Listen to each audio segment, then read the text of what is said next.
Olá, sejam todos muito bem-vindos a esta reflexão. Sabe, hoje a gente vai mergulhar fundo num tema que é absolutamente vital, mas, convenhamos, muitas vezes mal compreendido na nossa caminhada cristã: a oração. Vamos explorar juntos, direto nas páginas das Escrituras, o que realmente significa falar com o nosso Criador. Vamos ser sinceros. Em algum momento da vida é super comum bater aquela sensação de que as nossas orações simplesmente não passam do teto, não é verdade?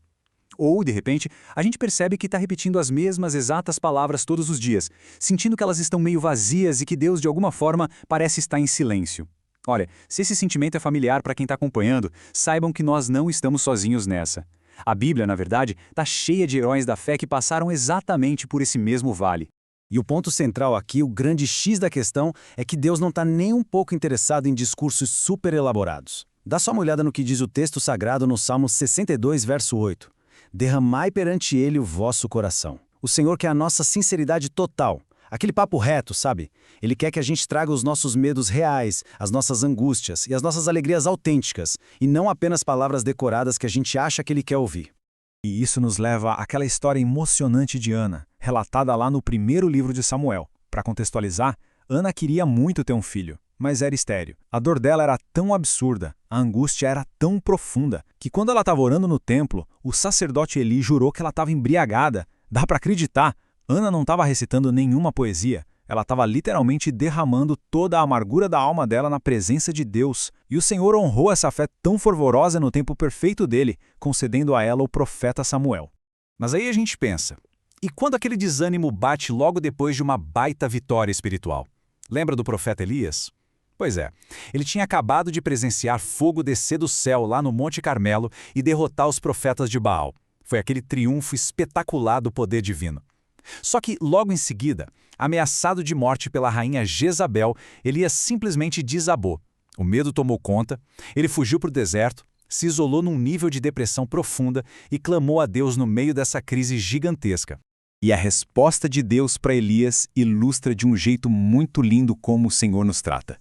Deus não apareceu no meio da crise respondendo com um vento destruidor, nem com um terremoto, nem com fogo. Em vez disso, ele se revelou através de uma, como diz a palavra, voz mansa e delicada. Primeiro, o Senhor supriu as necessidades físicas de Elias com comida e descanso, e só depois falou com ele bem suavemente. Isso nos mostra que a intimidade com o Pai, na grande maioria das vezes, acontece justamente na quietude do nosso espírito. Avançando um pouquinho para o Novo Testamento, Jesus também nos dá um alerta importantíssimo sobre como a gente se aproxima do trono da graça. Naquela época, os fariseus adoravam fazer orações longas em público, cheias de repetições vãs e termos complexos, só para o pessoal ver e aplaudir. Jesus bateu de frente com esse exibicionismo religioso. Ele deixou claríssimo que a gente precisa mesmo é de um diálogo íntimo e sincero. O verdadeiro valor da oração nunca está na quantidade de palavras difíceis, mas sim na pureza e na entrega do coração. E aqui chegamos no modelo perfeito, orando como Jesus. Quando os discípulos viram aquela conexão surreal que Cristo tinha com os céus, a reação foi imediata. Eles pediram: Senhor, ensina-nos a orar. E nos evangelhos de Mateus e Lucas, Jesus simplesmente revoluciona a coisa toda.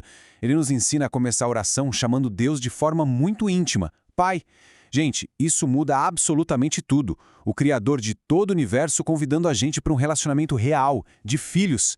E se a gente olhar para os ensinamentos de Jesus e juntar com as orações de profetas maravilhosos como Daniel, a gente consegue ver 4 componentes vitais para uma vida de oração. Afinal, orar não é só apresentar para o céu uma lista de pedidos, né? Ela envolve a adoração, começa sempre com o louvor, reconhecendo quem Deus é. Depois, a confissão, limpando mesmo nosso coração.